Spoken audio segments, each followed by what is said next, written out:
What's up, everybody? Welcome in. It is Iowa Hawkeyes Primetime Live right here. I'm your host, Josh Helmer, Iowa at the voice of college football. Everybody, please hit that like button, hit that subscribe button, and share this broadcast and our show to everybody out there, all your Hawkeye friends and family. And anyway, you consume podcasts, you can find us, Iowa Hawkeyes Primetime Live. Josh Helmer here with you as now we sit just 40 days away from Iowa football. Starting to sound kind of close, isn't it? Not too far away now. We've got, let's see, 2 weeks of July shows left with us, and then boom, we jump into game month for the Hawkeyes as we tick-tock down toward the start of football season and to Albany for the Iowa Hawkeyes. Evening, everybody. Great to see all of you again. Please, as always, fill up that comments section, fill up that chat, and let's talk Hawkeyes tonight. A bunch to dive into. I am going to start with the Big Ten media poll, which has dropped today, though there's some interesting comments from over the weekend that we can revisit from Iowa head men's basketball coach Ben McCollum, who is not being shy out there saying that Bennett Sturtz, in his mind, as he should say and as he should feel, Bennett Sturtz is the top point guard in America, and plenty of other interesting nuggets from Iowa basketball, and the head Iowa men's basketball coach from his appearance alongside Chad Leistico and Scott Docterman on their podcast, Legends and Listeners. I thought it was a great 30-minute sit-down with Coach Ben McCollum and that duo over there. So if you haven't found that, then friendly reminder to go check out their conversation, Legends and Listeners, as part of the Iowa Everywhere podcast. Chad Leistico and Scott Docterman had a 30-minute sit-down with Ben McCollum, which gave a little bit more insight into Hawkeye basketball. And I know that Iowa fans are very excited for this Iowa basketball season that is ahead.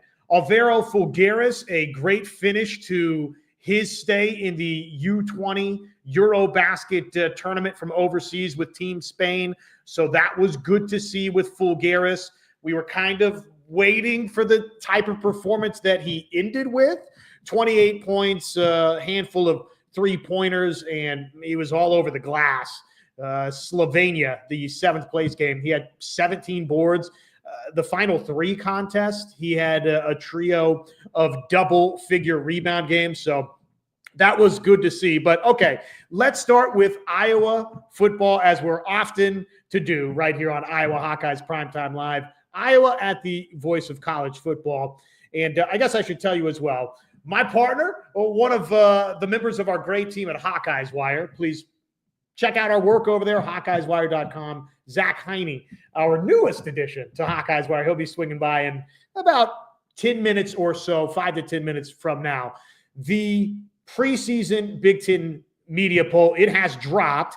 This, of course, if you're unfamiliar, there's not a legitimate media poll in the sense that this is not a media poll like others. This is the media has gone out of their way to put this together through Cleveland.com, but they get a lot of the top writers and thinkers and analysts across the Big Ten Conference to put together their own Big Ten media poll. So while this is not, say, your SEC preseason media poll or ACC, Big 12, you name it, the Big Ten has this as its media poll from Cleveland.com.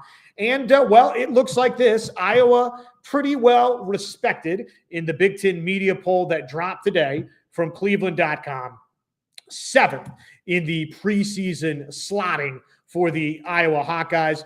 Not a surprise. Feels like the favorite throughout the offseason has been the Penn State Nittany Lions, and that was reflected by the media in the Cleveland.com poll. Ohio State 2nd, Oregon 3, Illinois 4, Michigan 5, Indiana 6, and of course, Iowa, the Hawkeyes right there at number 7. Rounding out the top half of the Big Ten preseason media poll from this Monday, July 21st, Cleveland.com, Nebraska 8, USC 9. And then you get into that back half of the projected standings in the Big Ten. Washington 10, Minnesota 11, Wisconsin 12, Michigan State 13, tied with Rutgers right there, UCLA 15th, Maryland 16th, Northwestern 17th, and Purdue bringing up the cellar, according to the media. So I would say a pretty respectable preseason starting point for the Iowa Hawkeyes. Clearly, Iowa is right there knocking on the door, according to the reporters from Cleveland.com's media poll, as an upper third Big Ten team, which now in an 18-team Super League is not all bad for Iowa. Not really, at least according to this Big Ten media poll, not expected to go win the Big Ten Conference, at least not yet. If you take this Big Ten media poll as the compass, the direction for the way things are going to head. But certainly the Hawkeyes kind of on that next tier away from the Big Ten championship contention expectations going in. Pretty clear, I think, 1, 2, 3 throughout the offseason. Penn State, the defending national champion, Ohio State Buckeyes, though, of course, they're replacing the quarterback, and they've got some other questions across the board as well. Those two, Penn State, Ohio State, expected to meet in the Big Ten championship game. In Oregon, like Ohio State, replacing its quarterback. No more Dillon Gabriel. We'll see what the Ducks have in store under center, though obviously the signal caller for the Ducks is thought to be very talented. Altmaier, he's a quarterback that returns in this league for the Illini, and Illinois, who a lot of people have liked and been pretty high on throughout the offseason. They're 4th. So that's the top 4 as it stands today. Going into this thing, the Big Ten media poll from Cleveland.com. Michigan, Indiana, they're the 2 in front of Iowa. Obviously, the Hawkeyes, they'll get to host Indiana. Curt Cignetti and company. Pretty impressive first season with Rourke and Indiana. Of course, a great start a season ago. They go to the college football playoff, and they are expected with Mendoza, the big transfer portal addition via UCLA. They are, or via Cal. I always want to do that. I always want to say that he's from UCLA. He's from Cal. Mendoza coming over from Cal to Indiana, expected to, again, remain in that upper third of this Big Ten conference. So as far as what does it mean for Iowa, I think it means that the media at least is holding up a little bit to see that Mark Gronowski under center is indeed that quarterback that can unlock new items to this Iowa offense and take this Tim Lester offensive attack to the next level in 2025. And then some questions across the board defensively. At times, Iowa last season was not, well, they weren't themselves in closing games. The trio of double-figure lead games that Iowa blew a season ago. So defensively, maybe some questions on the back end for the Hawkeyes. You're replacing 2 big-time linebackers in both Jay Higgins and in Nick Jackson. So maybe some questions there. The defensive line has been a big-time positive for the Hawkeyes throughout this offseason, and I think great reason to be excited about what the Hawkeyes have up front defensively when you think about all those different names, Max Llewellyn, Graves, Pittman primed to take another step forward, and obviously we know about Ethan Hurkett as well. So there you go. That's the Big Ten preseason media poll. 7, I think a good spot for Iowa. Clear respect that the Hawkeyes are knocking just on the outside of the Big Ten contention door, and clearly they're regarded as a team that will be competitive in this conference, if not yet regarded by the media going in as a legitimate conference championship contender. And Iowa will have its chances to morph into that. You take care of business early on the schedule versus Iowa State. That in week 2, of course, will garner respect. It will garner attention with Beck coming back for Iowa State. And then you jump into that early Big Ten slate and a team that, at least according to the media there, in the Cleveland.com poll, you'll get the chance to knock off Indiana and climb that rank. We'll see about Michigan early on in this coming 2025 season. They've got a big test early. Obviously, Oklahoma is a team that went out in the transfer portal. They got quarterback John Mateer. They got running back Jaden Ott. But the Sooners have their fair share of questions, and yet Michigan has to go on the road to Oklahoma. So that's going to be a big-time litmus test game for each of those two teams. Michigan, how improved are they in Sharon Moore's second season at the helm? What does that quarterback situation with Underwood, what does it look like going on the road? We assume Underwood early in the season at Oklahoma. Do they deserve to be a couple of slots in front of Iowa? All of which is to say you could climb that perceptive rank pretty quickly if things don't go according to plan for the Wolverines in Norman, if Iowa handles its business versus Iowa State versus Indiana. And then you really have your chance to enter that Big Ten championship contention group when you host Penn State, when you host Oregon down the line. So for me, I think a reasonable spot for Iowa to be prognosticated at. It's clear that the media expects this to be that 8-9 win version of the Hawkeyes in that upper third or so of the Big Ten Conference, but they're not quite ready to say that this is a 10-win, 11-win Hawkeye team. Probably want to see more, again, offensively with Mark Gronowski, the replacing of Caleb Johnson. I feel good about what you have at running back, really across the board. And if you've been a regular participant here or viewer on Iowa Hawkeyes Primetime Live, you've heard me say that I like Kamari Moulton a lot. But beyond that, Jazz Patterson and McNeil and on and on and on, the Hawkeyes have a nice stable of backs, if not that Caleb Johnson that you had a season ago. But some defensive questions I think are fair to be had. And though Hawkeye fans are more optimistic than any time since, I don't know, throw a year my direction in the past 6 years or so, Hawkeye fans, I think, are more excited than they've been about the collective strength of that wide receiver group. But maybe that overall watchful eye of the media, they're not quite there yet with the Reese Vander Zees and the Jacob Gills and the Seth Andersons,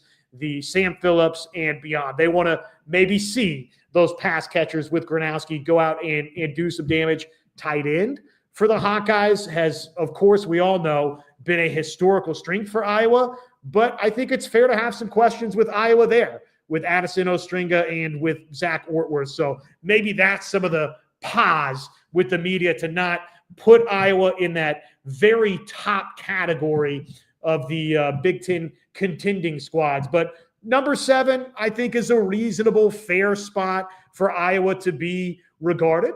Entering this 2025 season, it's clear that the media, again, views Iowa as a solid bowl team under Kirk Ferentz and company.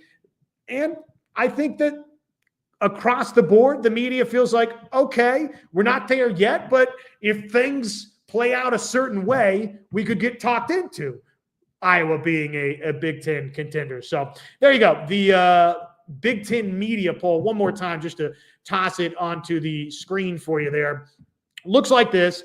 Penn State is the Big Ten preseason favorite from Cleveland.com. Ohio State favored to meet Penn State in that Big Ten championship game. Oregon, Illinois, the first two on the outside looking in. Michigan, Indiana, and then you've got your Iowa Hawkeyes right there at number 7. Nebraska, USC, and of course you can see the back half of the Big Ten preseason media poll right there. Washington, Minnesota, Wisconsin, Michigan State, Rutgers, they're tied 13th.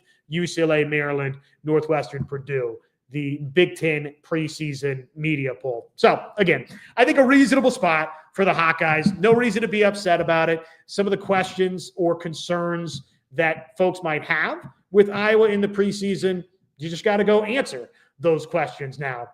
And to join me to answer some of these questions right here tonight, I welcome in Zach Hiney, my partner at one of them anyways, at HawkeyesWire.com. Zach is a recent addition for us at HawkeyesWire.com, and he's been doing a tremendous job.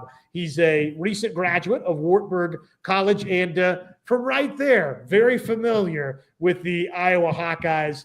Zach, my friend, good evening. Welcome to the show. How we doing? Josh, I'm doing fantastic. I'm really excited to be here talking Iowa football. As you mentioned, 40 days away. Super pumped for that. But yeah, I'm excited to be here, and I have to give an obligatory go Knights for Wartburg College. I got to represent the Knights, but happy to be here talking about some Iowa football. Go Knights, go! Is it Las Vegas style at Wartburg? A little bit, here and there. That's the Las Vegas Golden Knights inside the hockey rink. We're not golden per se, but we're still Knights.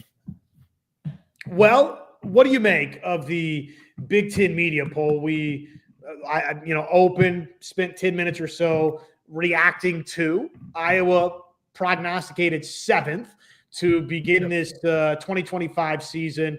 I guess we can toss it up on the board again as we discuss. What's your reaction to Iowa 7th, according to the Big Ten media? I think it's a pretty fair ranking for Iowa, Josh. I agree with everything you said. Looking at the media poll, I think there's a clear number one tier when you look at Penn State, Ohio State, Oregon. I'd be pretty surprised if a team other than those three represent the Big Ten in the championship game at the end of the season. And then I think you look at Iowa kind of trying to cling on to that second tier of teams, Illinois, Michigan, Indiana. Can Iowa jump into that tier, or are they, closer to Nebraska, USC, and Washington in that third tier of teams? And I think, as you mentioned, it really comes down to Mark Gronowski. Can he elevate this Iowa offense to another level? And I know we're going to talk about the Iowa offense and Tim Lester a bit later, but what can he do with the offense now without Caleb Johnson? And I like the running back room as well. And then I think there's a lot of questions about Iowa's defense, losing Jay Higgins, Nick Jackson, Sebastian Castro, and Quinn Schulte, also an underrated loss that I don't hear a lot of people talking about on the back end. That's losing a lot of talent on that defense, and especially, the back two levels, your linebackers and secondary. A lot of question marks, a lot of guys who are going to be making their first start. I think there's a lot of trust in Phil Parker and what he can do with these guys, but there's still questions about that. Iowa special teams, will be elite per usual with what they bring back, but can Gronowski elevate the offense, and what can the defense do with these new players in place? And I think, as you mentioned, that week 2 game against Iowa State, we're going to learn a lot. They're going to play Albany week 1, who's an FCS team, and they should take care of business at home against Albany. But going on the road to Jack Trice Stadium up in Ames it's a tough environment, and we're going to learn a lot about Mark Gronowski, this Iowa offense, and those new players on defense when they go up to Ames in week 2. I think that'll determine really what we think about this team before they begin Big Ten play. Sebastian Castro, Quinn Schulte, you're right, Zach, that those two guys, that's a lot of experience on the back end. And if there's anybody you trust, it's Phil Parker, right? To plug in and replace and retool, reload.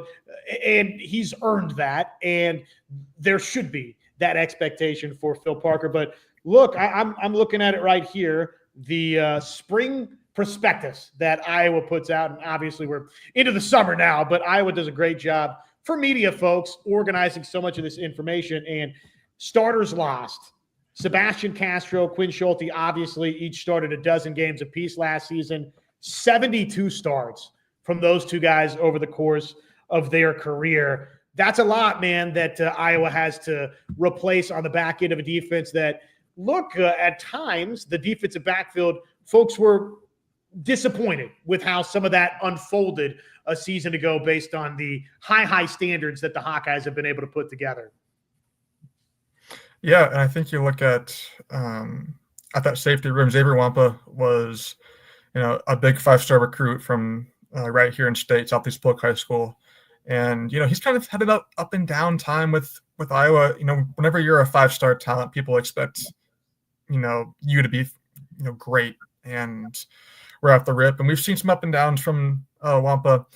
I'm really excited, though, about Cohen Entringer getting the start at the other safety position. I think he's someone that is really going to excel now in a starting role. I like what we saw from him in a reserve role last year, and I think he's going to be one of those breakout guys for Iowa this year on the back end. But that linebacker room worries me a little bit, just losing so much talent and looking at the guys on the preseason spring depth chart who are going to be starting there for Iowa.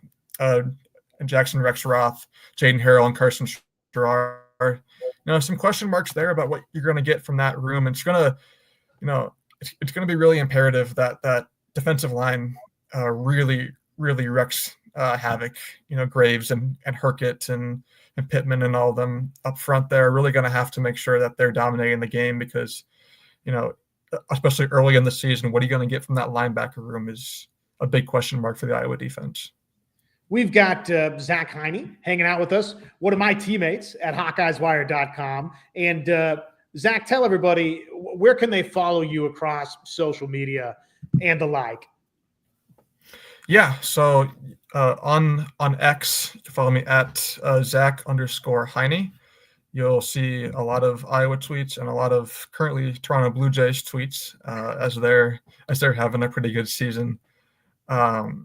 But yeah, you can follow me on X at Zach_Hiney. I've got my my link to the Hawkeye Wire page on there. We have a great team over there with me, Josh, Riley, and Scout, who are able to do a lot of great work now, and it's going to get even better when we get into football and basketball seasons. But yeah, on X at Zach ZACH_Hiney HINEY. So give my man Zach a follow. And of course, everybody should be following the voice of college football at the VOCFB. And if you want to follow me, I'm at Josh on Ref.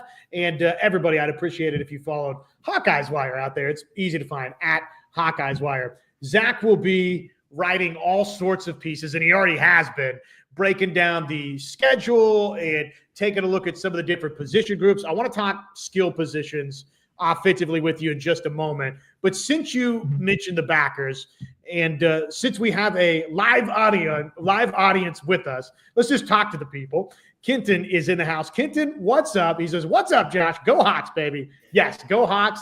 Kenton, how are you, my friend? Hope you're doing well.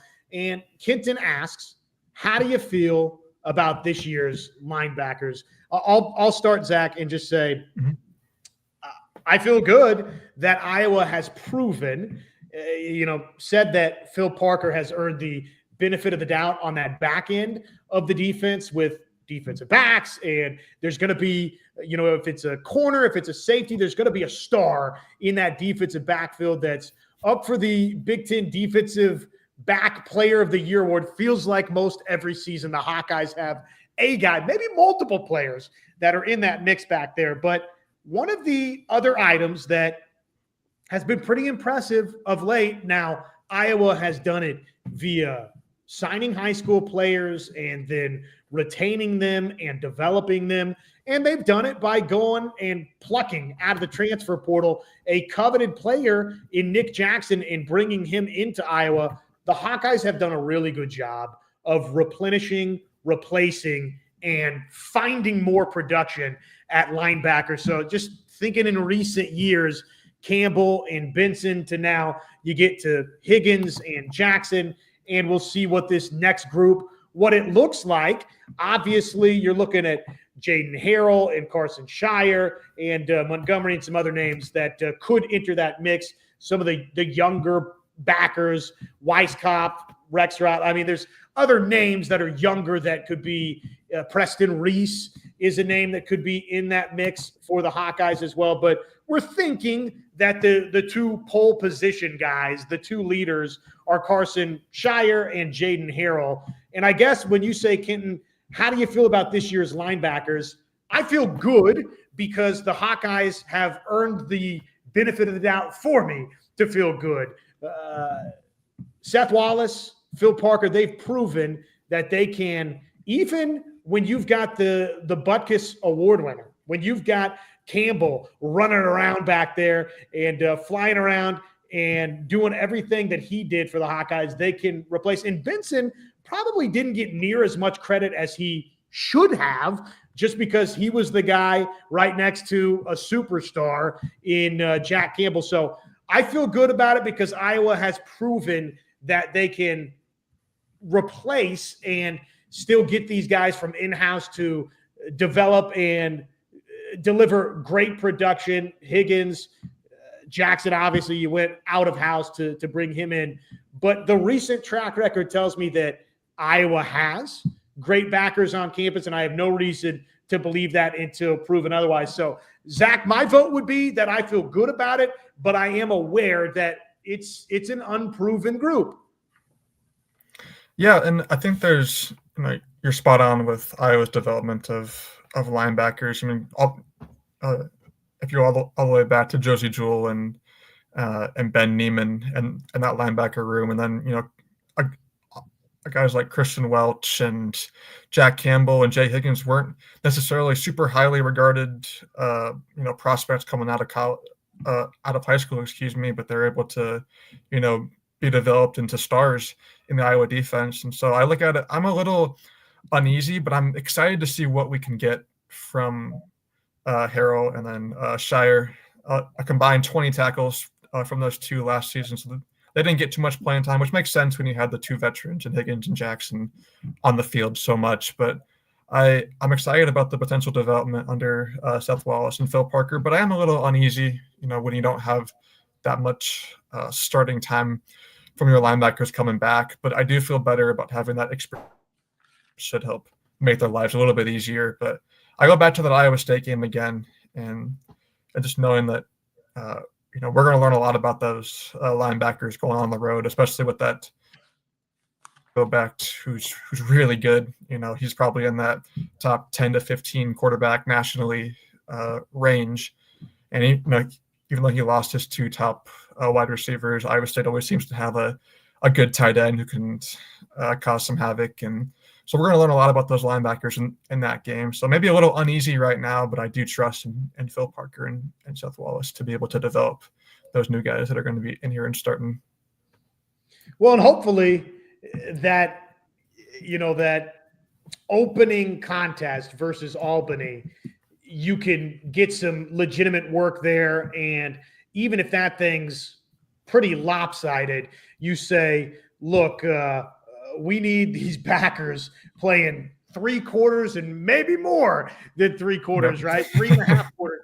Maybe you just treat it to where, regardless of what the score is, you get the Harrells and Shires and Montgomery, Weiskopf, Reese, whoever it may be, right? Whatever that final rotation of backers looks like, and certainly the top 2 backers, which again we think are Harrell and Shire, you just give them 3 quarters plus worth of work, because look, there's not a lot of time before you then boom turn around, and those guys in a hostile environment, you're going to need them to grow up, Zach, in a hurry in order to go on the road versus an Iowa State team that, yes, is replacing some key skill guys, but has the quarterback back. And, oh, by the way, you got to go on the road to battle those guys. So I just say get them plenty of seat time early in that contest versus Albany. I would consider playing them 3+ quarters. Yeah, and it should be a great confidence thing for them as well. Albany is, no offense to Albany, but an FCS school that Iowa should take care of business with pretty handily. And so a chance to, come out and, I don't want to say pad your stats, but, be able to get a lot of reps and play a lot of snaps against an offense that you should, handle pretty well. And, ought to get that experience kind of out of the way before going on the road will be super important. Just want to say hello to some people before we march along and talk wide receivers and answer some of these questions from the folks out there.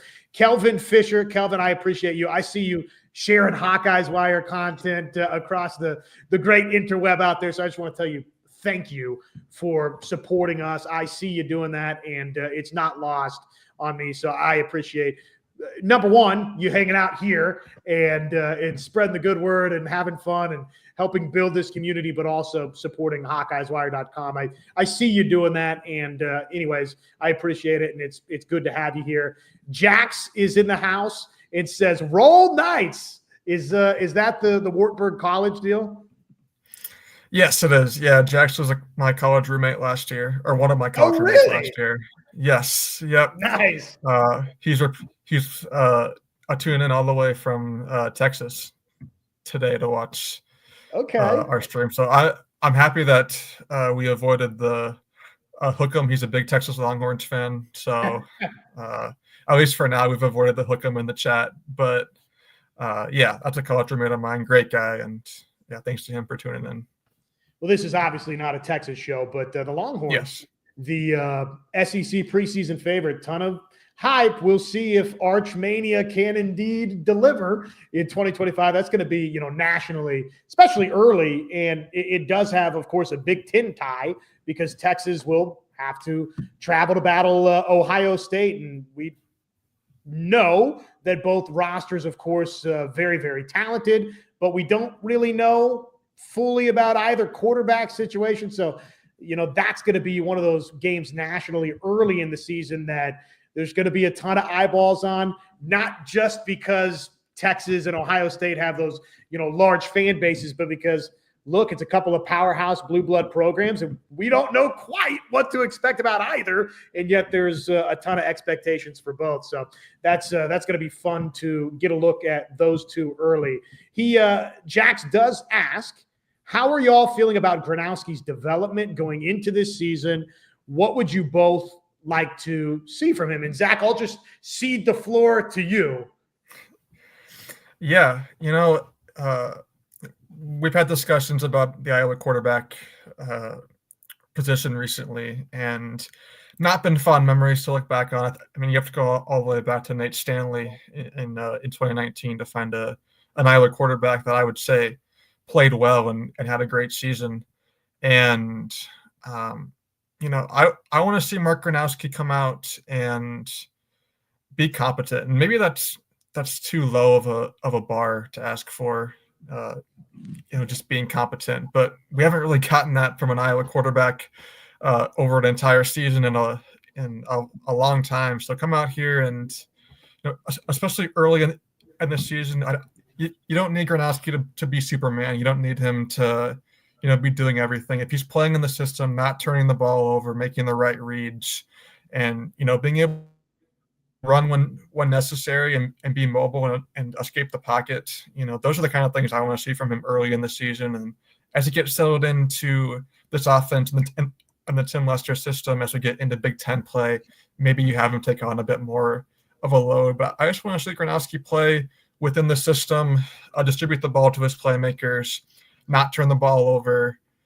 show some mobility out of the pocket. Just simple things like that, I think, will make a big difference for Iowa offense. It's really been searching for a quarterback answer for a long time. My apologies for disappearing on you like that. You handled it like a professional, though, so I do appreciate that. What can I say? I agree with a lot of what you said right there. What do we want to see from Mark Gronowski? That would be, it's a great just segment in and of itself. It's a great topic of discussion. And, for me, again, I would echo a lot of what you said right there. A couple of things that I jotted down. Ball security.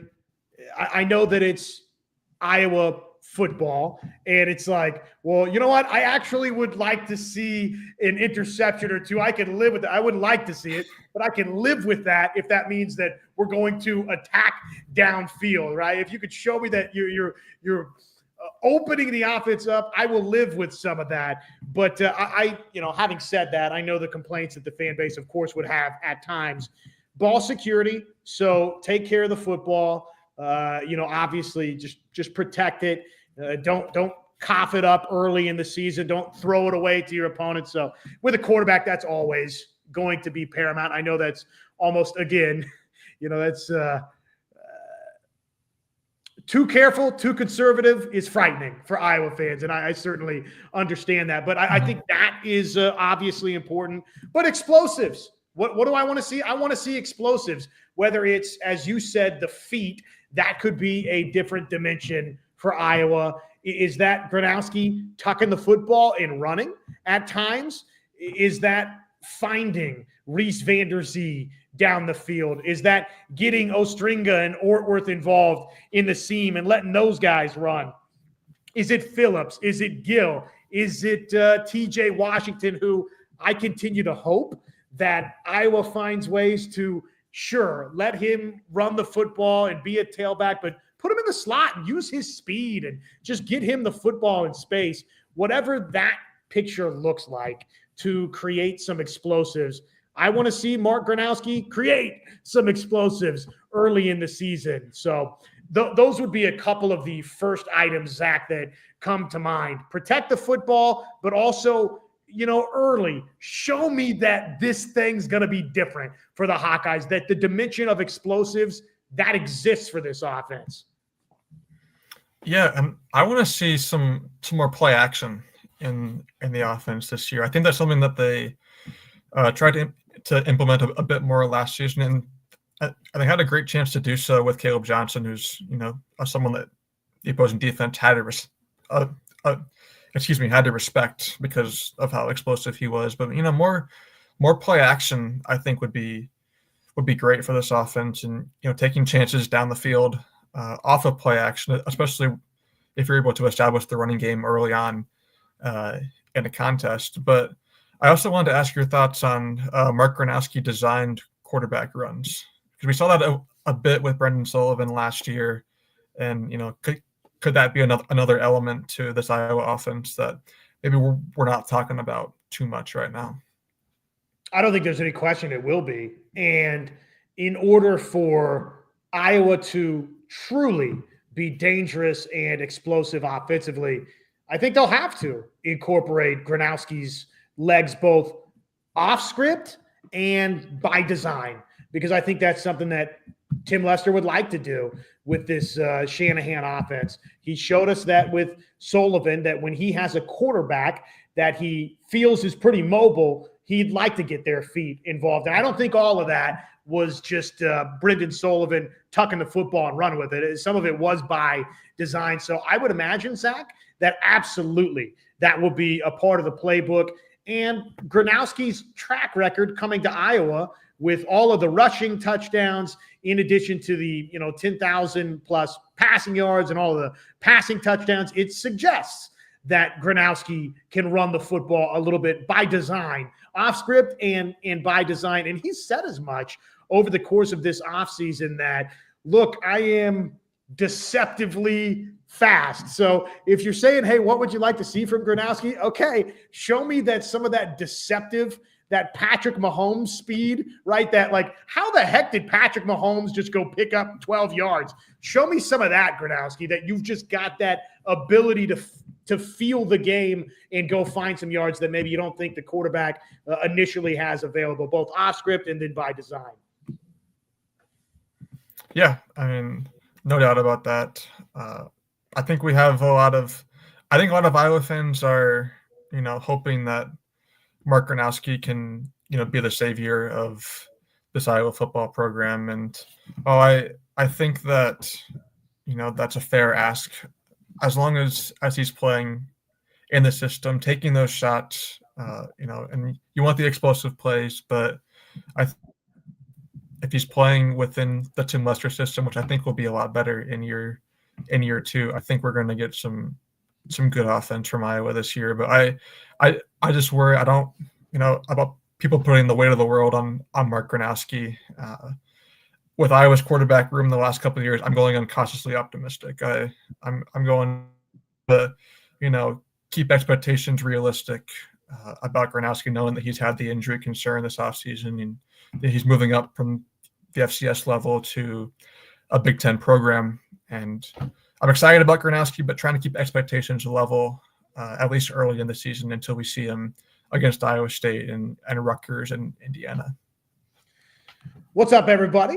as we enter this final third of the program tonight. I'm Josh Helmer. He's Zach Hiney. We are one half of the HawkeyesWire.com team. And, of course, this is Iowa Hawkeyes Primetime Live, Iowa at the Voice of College Football. Give the Voice of College Football a follow, on Twitter, Facebook, Instagram, you name it.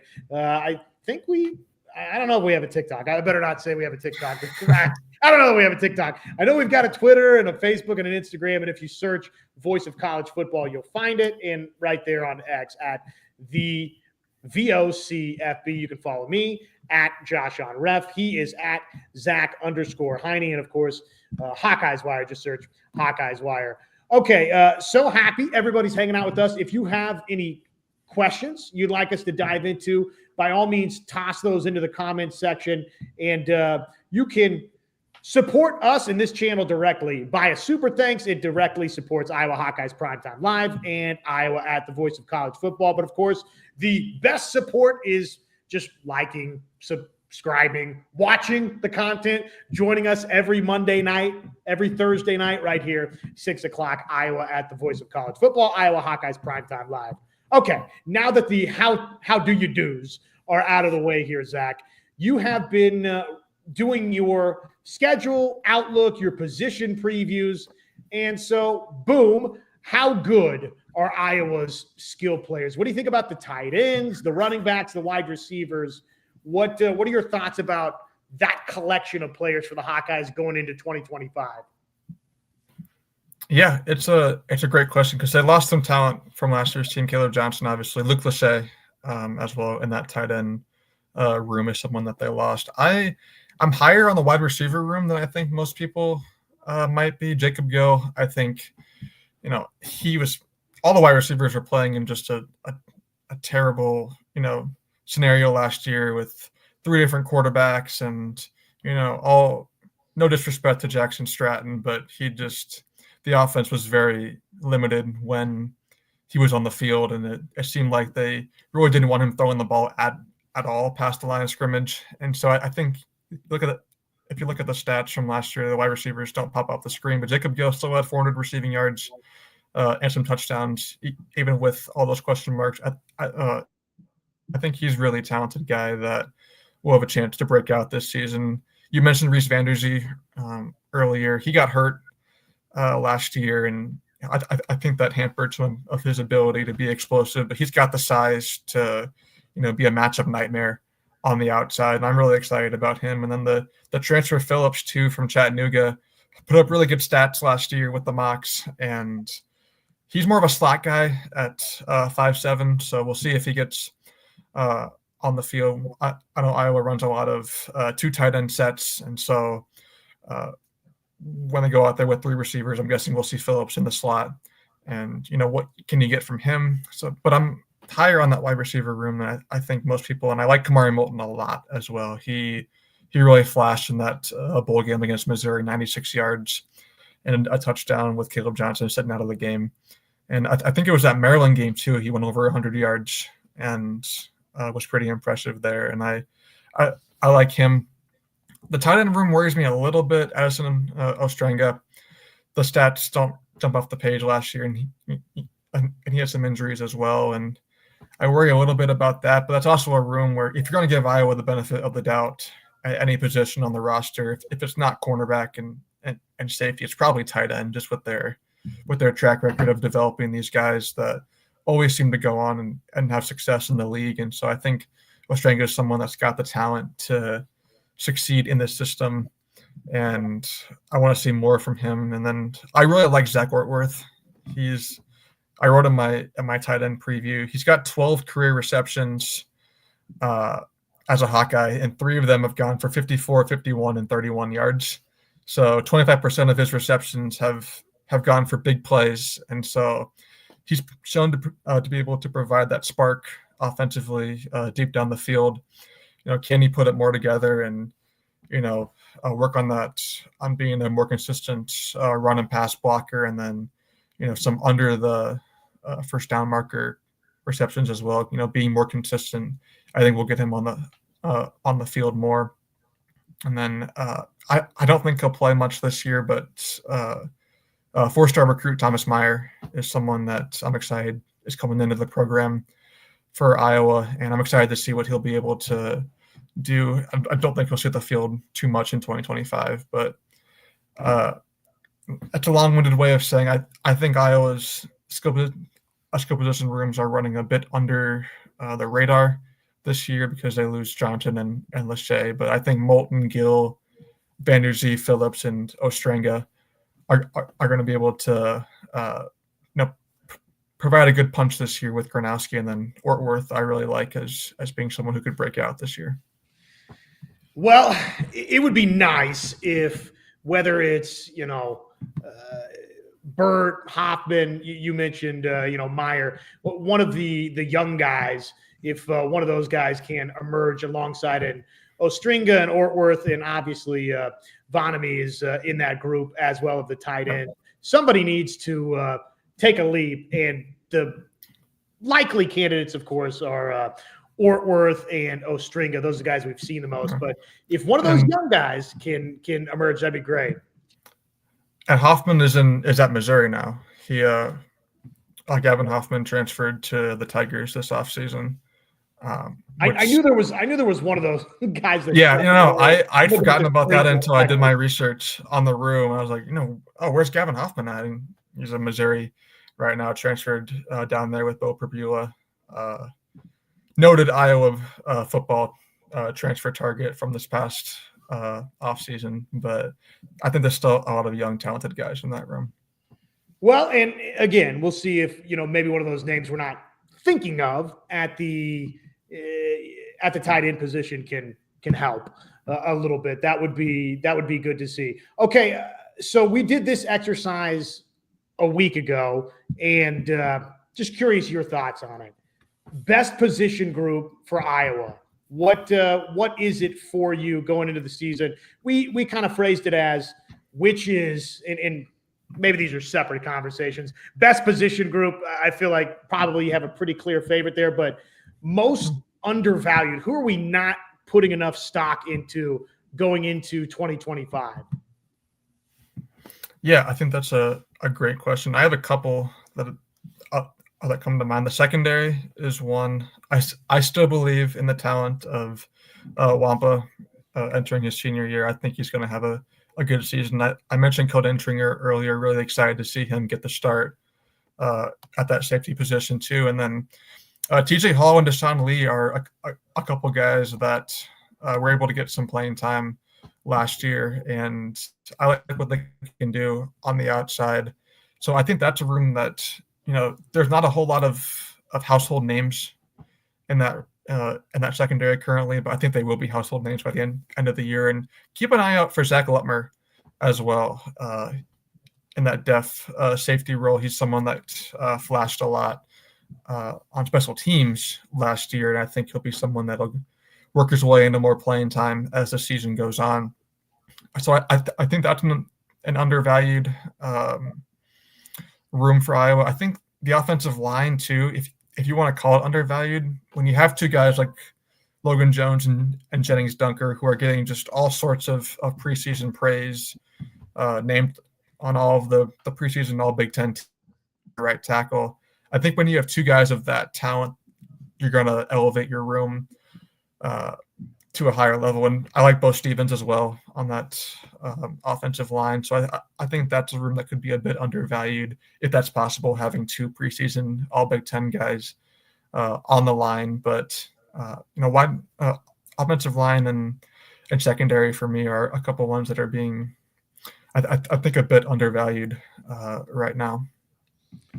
Offensive line would be a good one if it's undervalued. If left tackle comes together, there's some questions there with Lauk and Dotzler, and you got George out of the transfer portal, and obviously the man, right, Pieper, who won the Salon Beef Days hay bale toss for a second time running. He is thought to be that guy at right guard, but we'll see. That's certainly where he's listed right now as the starter there. But, how is that going to come together on the interior of this Iowa offensive line? And then again, left tackle protecting the blind side, always going to be top priority. Want to say, Scott, jumping in with the super chat. Scott, thank you for supporting us, for supporting the channel. I appreciate that. And also, my wife and I, we had a wonderful vacation. Thank you. We, in case you guys missed it last week, wife and I, for the 1-year anniversary, we were off to Boston, and we had a great time in Boston. I'm sure probably a lot of you out there have gone to Boston, but if you haven't, we had an awesome time checking out the Freedom Trail. We did more than that, but the Freedom Trail was pretty cool. We ate at a restaurant called the Union Oyster House, which is the oldest continuously running open restaurant in the United States. So that was pretty cool. That was awesome. And I don't know if you're a history buff, being at the place where the Boston Massacre happened. I mean, it's just some of the historical items in Boston were really cool. And Scott, hey, thank you for supporting me and supporting Iowa at the Voice of College Football. I appreciate that. But more importantly, thank you for the kind words and for asking about the 1-year anniversary. We appreciate that. Okay, hey, any final thoughts, Zach? Anything I didn't ask you about before we say adios? Just want to touch real quickly on the Tim Lester year 2 jump, because that's something that I think will be a bit determining factor in Iowa's success this season. And I did a little bit of digging into Iowa's numbers last year, and I identified a couple of key stats that they'll want to improve here in Tim's second year as offensive coordinator, and those stats to me were the passing yards per game. They were at 131.6 passing yards per game last year, which is an improvement from the year before Brian Ferentz, which was 118.6, but still something that you want to get a bit more out of your passing game. I think Gronowski will help out with that a lot. Overall yards per game at 328.8 was an improvement from the 234.6 the year prior, but it was 5th fewest in the Big Ten. Only Northwestern, Michigan, Purdue, and UCLA had fewer yards per game last season than Iowa. So just improving, and when you improve the passing yards, that'll improve your overall yards per game there. So I want to see Iowa do some work there. And then the third down percentage as well. They were at 41.3% third down conversions, which was an improvement from the horrific 29.4% they were at the year before that. But if you can get closer to 45-50% third down conversion percentage, you're going to be in a really good spot as an offense. And so looking at the passing yards, your third down conversion percentage, I think if they can improve those here in year 2, we're going to see that offense take another step, and dare I say 30 points per game for Iowa. They averaged just over 27 last year, some of that helping out with the defense. But, can we get to 30 points per game? It's going to be kind of fun to be watching the points scored and points per game. Going to feel like we're on Brian Ferentz watch. What was the number again that they wanted? Was it 280 or something like that? It was rumored they wanted Brian Ferentz offense to climb to 285. Yeah. Yep. So if we can get Iowa over 30 points per game, I think that would the climb 325. 325, yes. 325. There we go. Thank you to the drive to 325. Yoda in the comments. Yep. So if Iowa can get over 30. To any members of the Sickos committee, my sincere apologies for not like a skill trap remembering that. But yeah, if Iowa can do those things and get over 30 points per game, I think that'd be huge. And it's still a real growth in Tim Lester's second year, which is really important for someone that, especially wanting to have that foundation set for next year when Mark Gronowski is gone and you're hopefully bringing in your quarterback who's going to be under center for a few years. Can you have the foundation built so that they can have success that year? Zach, you are the man, my friend. Great job with us at Hawkeyes Wire. I look forward. We'll do this again throughout the football season in the build up to this thing. And I don't know. Maybe we can just carve out a weekly spot for you to jump in for a few minutes when we're into the throes of Hawkeye football. It'll be a ton of fun. But, man, hey, thanks for jumping in here, buddy. Yeah, thanks, Josh, for having me, and really excited to be on here at the Voice of College Football, and I'm definitely ready to hop on during Iowa and during the highs and lows of the fall in Iowa City. Well, hopefully it's mostly highs, but I feel you, buddy. Have a wonderful evening, my friend. Thank you. Yeah, you too, Josh, and thanks everyone for tuning in. There you go. That is Mr. Zach Hiney, who is alongside myself and the crew with Hawkeyes Wire, HawkeyesWire.com. Scott is bringing it tonight. Another super chat. Looking forward to the 2025 season. Go Hawks. Scott, seriously, man, thank you for the support of myself and of the channel here, Iowa Hawkeyes Primetime Live and Iowa at the Voice of College Football. Okay, a couple of comments from me and from you, and then we'll get out of here for tonight. Mr. T. Hink, Taylor Hink as well. Hope you had a great vacation. We did. I'm rested. I'm recharged. I'm ready for Hawkeye football. 40 days. We're getting close, baby. How many yards would be considered a success for passing? The goal should be 60% passing. So you're saying out of the total yards that 60% of that pie is allotted over to passing yardage? Gosh, I'd have to sit down and think about what total yards nationally looks like. I will research that, T. Hink, and I'll have an informed response for you come Thursday. I will think about that for Thursday night. Let's see here. Yeah, you're right. No kidding. Speaking of Brendan Sullivan, so much for having a starting role. If you missed it, there is a new quarterback in town headed over to Tulane. So obviously the situation in BYU has changed the situation now for Brendan Sullivan at Tulane. Jake Retzlaff, who left BYU, a little bit of shame there, leaving BYU, but he finds a nice landing spot at Tulane. And look, I just can't imagine probably Retzlaff is going to that situation for a quarterback competition. I would think that probably he's got a pretty good idea that he's the starting quarterback. So if that is indeed the case for Retzlaff for Tulane, then that's too bad for Brendan Sullivan. But let's hope that it's a legitimate quarterback competition and that Sullivan still has a puncher's chance to go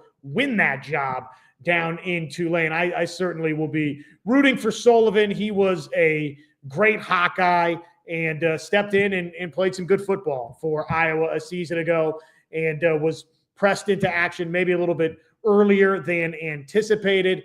And I've said over the course of this offseason that in a different world, he could have stuck around Iowa and battled and maybe had a chance to step in and be and had been the Hawkeye starting quarterback. But obviously, Iowa wanted to enhance that room. They went a different direction, and understandably so. Iowa couldn't bank on the quarterbacks that it had in Sullivan and Stratton as that being, hey, we're good at quarterback. They went and they tried to upgrade it, and they did so by bringing in the Walter Payton Award winner, two-time FCS national champion in Gronowski. But that's not just some slap in the face to Brendan Sullivan if he stuck around and if he had a chance to battle for the job. I think pretty clear when you got Gronowski that he was going to be the starting quarterback in Iowa City, that there was a scenario if he stuck around, battled, or if Gronowski had an injury issue that you felt okay about Brendan Sullivan. Another summer with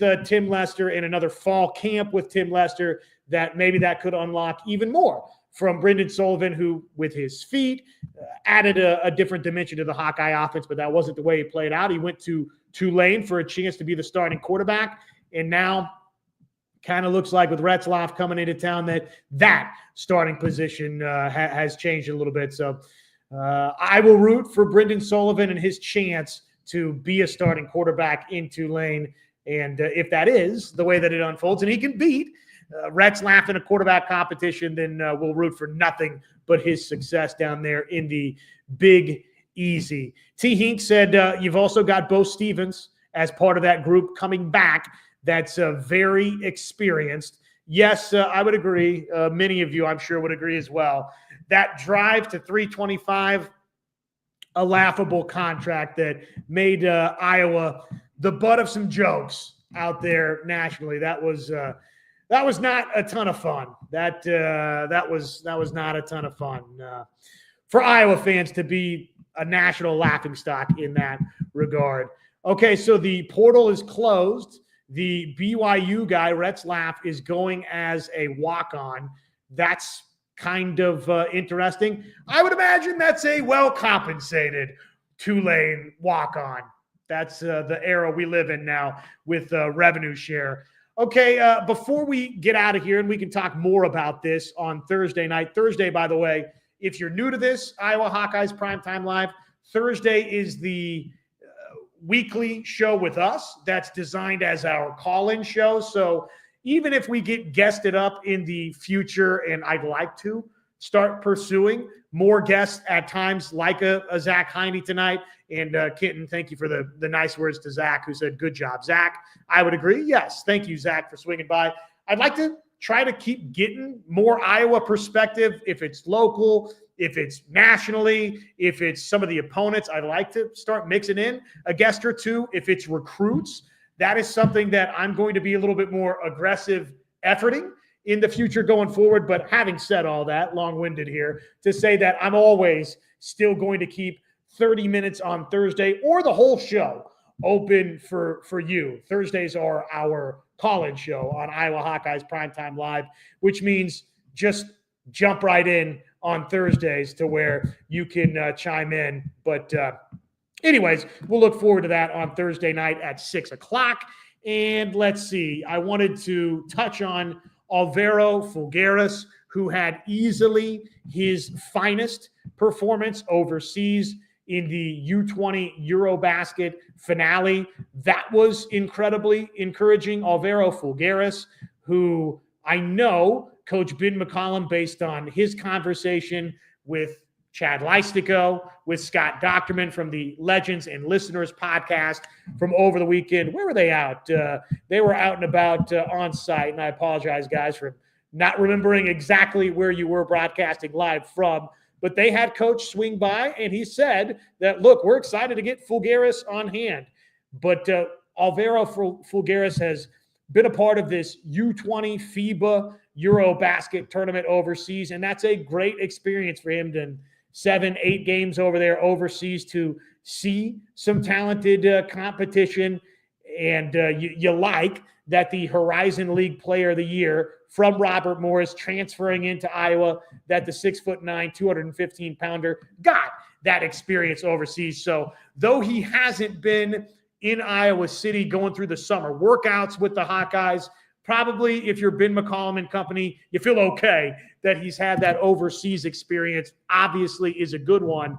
And he closed it with a game-high 28 points in a 77-75 loss, Team Spain versus Slovenia. But he had his finest performance, 28 points, was 2 for 2 from downtown. And let's see, had 17 boards in the game, 9 assists, 2 steals, and a block. So a near triple-double. He filled up the stat sheet. It was easily the best performance for Alvaro Fulgaris overseas. So that's a good way to end it and come back to Iowa City out of the FIBA U20 Eurobasket experience for Fulgaris. So just good to see that for Fulgaris. He's going to be counted upon and expected to space that floor for Bennett Sturts for Iowa, and to, based on the respect that the defense has to pay to him outside, and then being able to handle and get inside, that should open up some three-point shooting opportunities for Hassan. But we can talk more about that on Thursday night. I'm going to be, as soon as we sign off here, I'm going to be working on breaking down a little series over the course of this week. I thought about just putting together a 5 things that Ben McCollum said in his appearance with those guys, but I think I'm just going to do 5 different stories over the course of this week, 5 different items that jumped out from Ben McCollum's comments with the Legends and Listeners podcast. So that's now the written project that I'm going to be working on, in addition to, whatever else pops up throughout the course of this week at HawkeyesWire.com. So that's the series that I will be delving into as I start to crank up the excitement meter for college basketball season. You can keep your eyes peeled for that, HawkeyesWire.com. And, of course, we got so much else going on. The summer workouts portion of the calendar, that's about to be in the rear view. We'll jump into fall camp. And, of course, today, as we come to you live and close up on a Monday night, we're 40 days away. 40 days, that's it. So very, very exciting. We'll be back with you on Thursday night and look forward to seeing all of you again on Thursday. We'll see if we can't drum up a guest on Thursday night. Otherwise, it's reserved for you to call in and share your thoughts, your comments. I can do a good job. We've had really good interaction from you, not just in the comment section here, but on the actual YouTube side. Once these videos get posted, in the comment section there, some of your reactions to, hey, which position group is the most undervalued, who's maybe a little overvalued going in, so we can revisit some of that on Thursday night as well. But hey, thank you guys for being here. We're getting close, baby. 40 days is like, all right, whatever. We got fall camp. We got some news that'll be coming out, and hopefully it's good news, as the old saying kind of goes. Less news throughout fall camp is probably not a bad thing, because that means we're not talking about injuries.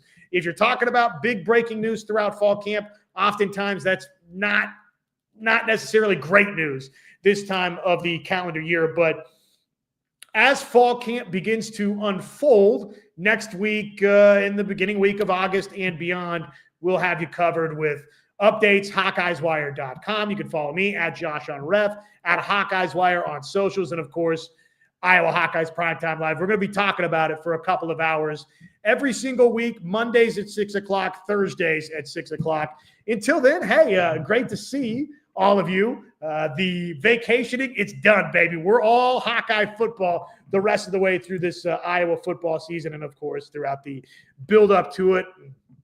Iowa men's basketball, women's basketball, wrestling, you name it, all of that coverage. We're going to do our best to bring you the best of some of that coverage right here at Iowa at the Voice of College Football.